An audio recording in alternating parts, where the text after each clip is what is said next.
L'image est inédite. Les premiers pas d'un président américain en exercice sur le sol nord-coréen. Kim Jong-un a répondu à l'invitation de dernière minute du président américain. Dans la très surveillée zone démilitarisée entre les deux Corées, les dirigeants ont voulu montrer les signes d'un rapprochement entre les États-Unis et la Corée du Nord.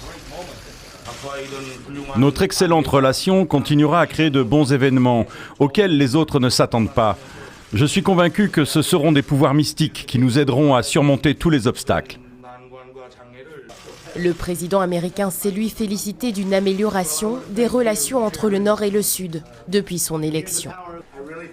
Il y a 2 ans et demi, si on regardait ce qu'il se passait avant que je devienne président, la situation était vraiment mauvaise et dangereuse pour les deux Corées et le monde.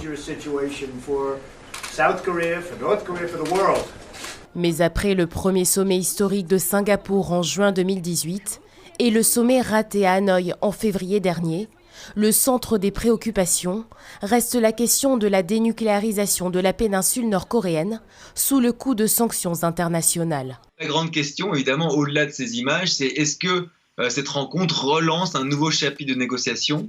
On sait que depuis Hanoï en février, les négociations sont au point mort. Des négociations qui devraient reprendre dans les prochaines semaines.